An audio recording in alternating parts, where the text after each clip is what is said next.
ನಮಸ್ತೆ. ಒಂದು ಕ್ಷಣ ಕಣ್ಣು ಮುಚ್ಕೊಂಡು ಯೋಚನೆ ಮಾಡಿರಿ.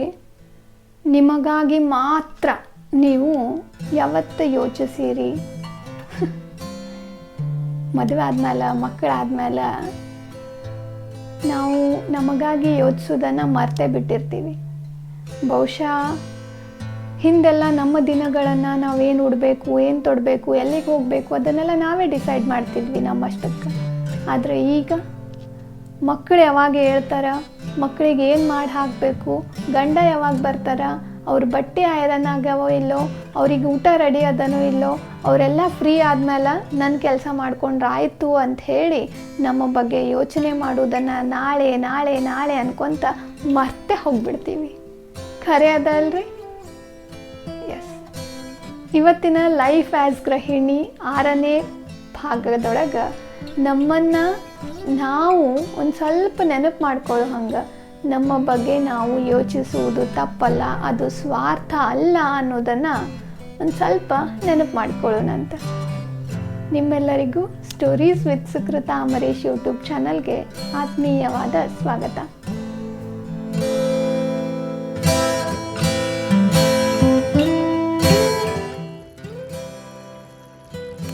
ನಮ್ಮ ಬಗ್ಗೆ ನಾವು ಯೋಚನೆ ಮಾಡೋದು ಸ್ವಾರ್ಥನ? ಖಂಡಿತ ಅಲ್ಲ. ನಮ್ಮನ್ನು ನಾವು ಮರ್ತು ಬಿಡೋದು. ಗೃಹಿಣಿಯಾಗಿ ನಮ್ಮ ದಿನ ಬೆಳಗಾಗೋದಕ್ಕಿಂತ ಮೊದಲೇ ಶುರುವಾಗ್ತದೆ. ಮನೆಯವರಿಗಾಗಿ ಅಡುಗೆ ಮಾಡುವುದು, ಮಕ್ಕಳನ್ನು ನೋಡ್ಕೊಳ್ಳೋದು, ಮನೆ ಸ್ವಚ್ಛ ಮಾಡೋದು, ಒಂದು ಕೆಲಸ ಮುಗಿಯೋದ್ರಾಗ ಮತ್ತೊಂದು ಕೆಲಸ ಧುತ್ತಂತ ಬಂದು ಎದುರಿಗೆ ನಿಂತುಬಿಟ್ಟಿರ್ತದೆ. ಈ ಕೆಲಸಗಳ ನಡುವೆ ನಾವು ಏನು ಮಾಡ್ಲಿಕ್ಕತ್ತೀವಿ, ಏನು ಮಾಡಬೇಕು ಅಂದ್ಕೊಂಡಿದ್ವಿ ಅನ್ನೋ ಪ್ರಶ್ನೆನೇ ಮರ್ತು ಹೋಗ್ತದೆ. ನಿಮಗೂ ಹಿಂಗೆ ಆಗ್ತಿರ್ಬೇಕಲ್ರಿ? ಎಲ್ಲರಿಗೂ ಹಾಗೆ ಆಗೋದೆ. ನಮಗಾಗಿ ಒಂದು ಚಂದದ ಪುಸ್ತಕ ಓದಬೇಕು, ಚಿತ್ರ ಬಿಡಿಸ್ಬೇಕು, ಮನೆ ಅಲಂಕಾರ ಮಾಡಬೇಕು, ಏನಾದರೂ ಹೊಸದನ್ನು ಕಲಿಬೇಕು, ಅಥವಾ ಒಂದಿಷ್ಟು ಹೊತ್ತು ಹೊರಗೆ ಹೋಗಿ ಬರಬೇಕು, ಒಂದು ಸಣ್ಣ ವಾಕ್ ಮಾಡಬೇಕು ಅಂದ್ಕೊಂಡಿರ್ತೀವಿ. ಆದ್ರೆ ಇವತ್ತು ಬೇಡ, ನಾಳೆ ಹೋಗೋಣ ಅಂತ ಮುಂದೋಡ್ಕೊತ ಹೋಗ್ತೀವಿ. ಆ ನಾಳೆ ಮತ್ತು ನಾಳೆ ಹಾಕ್ಕೊಂತೇ ಇರ್ತದೆ.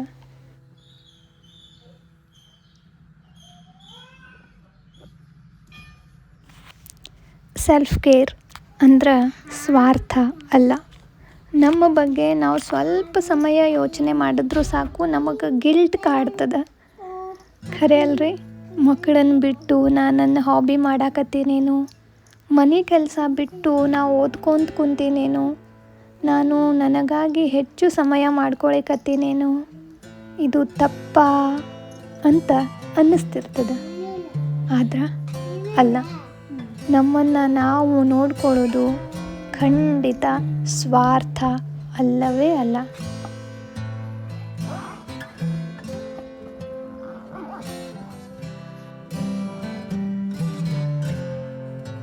ಒಬ್ಬ ತಾಯಿ ಸಂತೋಷವಾಗಿದ್ದಾಗ ಅವಳ ಆ ಸಂತೋಷ ಆ ಮನೆಯೊಳಗೂ ಕಾಣಿಸ್ತಿರ್ತದೆ. ಒಬ್ಬ ಗೃಹಿಣಿ ತನ್ನ ಆಸಕ್ತಿಗಳನ್ನು ಜೀವಂತವಾಗಿಟ್ಟುಕೊಂಡ್ರೆ ಅವಳ ಆತ್ಮವಿಶ್ವಾಸನೂ ಜೀವಂತವಾಗಿರ್ತದೆ. ಅದಕ್ಕಾಗಿ ನಮಗಾಗಿ ಸಮಯ ತೆಗೆದುಕೊಳ್ಳೋದು ಕುಟುಂಬದಿಂದ ದೂರ ಹೋಗುವುದಲ್ಲ, ಅದು ನಮ್ಮನ್ನೇ ನಾವು ಕಳೆದುಕೊಳ್ಳದಿರುವುದು.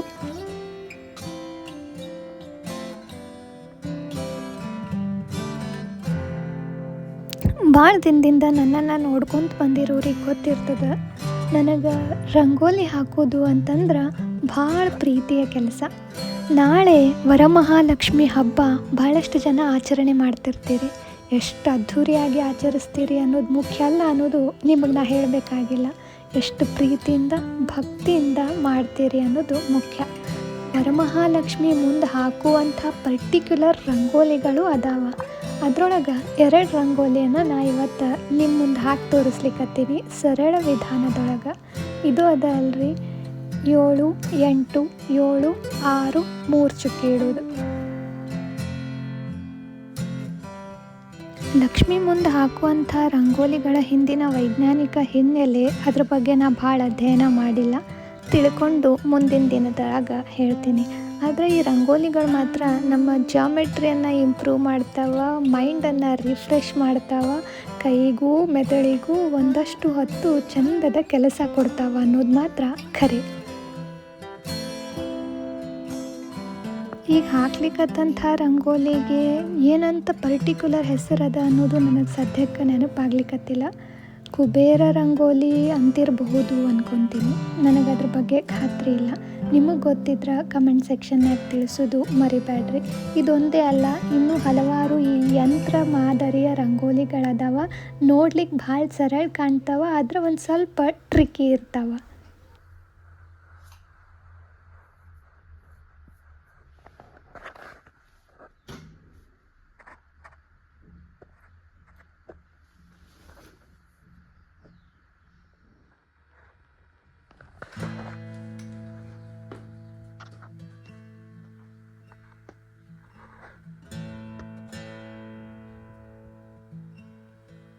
ಇದು ಇನ್ನೊಂದು ಸಾಮಾನ್ಯವಾಗಿ ಎಲ್ಲರೂ ಲಕ್ಷ್ಮಿಯ ಕೆಳಗೆ ಅಥವಾ ಮುಂದೆ ಹಾಕ್ತಾರೆ. ಇದನ್ನು ಹೃದಯ ಪದ್ಮ ಅಥವಾ ಪದ್ಮಕಮಲ ಹಿಂಗೆ ಕರೀತಾರೆ. 5 ದಳದ ಕಮಲದ ಹೂವಿನ ರಂಗೋಲಿ ಇದು. ಇದಕ್ಕೆ ಮೊದಲು ನಕ್ಷತ್ರಾಕಾರ ಹಾಕ್ಕೊಂಡು ಪ್ರತಿಯೊಂದು ಗೆರೆಯಿಂದ 5 ಚಿಕ್ಕೆಗಳನ್ನು ಇಟ್ಕೊಂಡು ಗೆರೆಯಿಂದ 3ನೇ ಚಿಕ್ಕೆಗೆ ಮೊದಲ ದಳವನ್ನು ಎಳ್ಕೋಬೇಕು.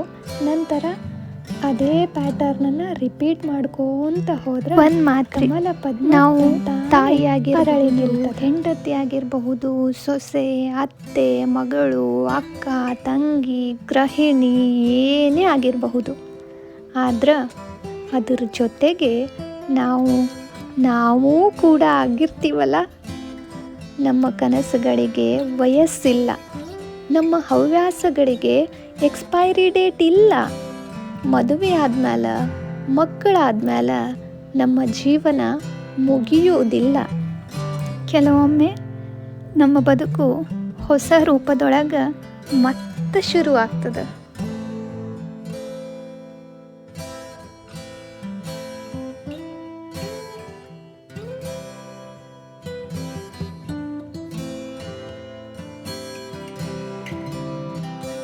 ನಾನೇನು ಈ ರಂಗೋಲಿ ಕಲೆಯೊಳಗೆ ಮಾಸ್ಟರ್ ಅಲ್ಲ, ಆದರೆ ಪ್ರೀತಿಯಿಂದ ಮಾಡ್ತೀನಿ. ಈ ರಂಗೋಲಿ ನಿಮಗೆ ಹೆಂಗೆ ಅನ್ನಿಸ್ತು ಅನ್ನೋದನ್ನು ಕಮೆಂಟ್ ಸೆಕ್ಷನ್ನಾಗ ಹೇಳೋದು ಮರ್ಯಾಕೆ ಹೋಗಬೇಡ್ರಿ.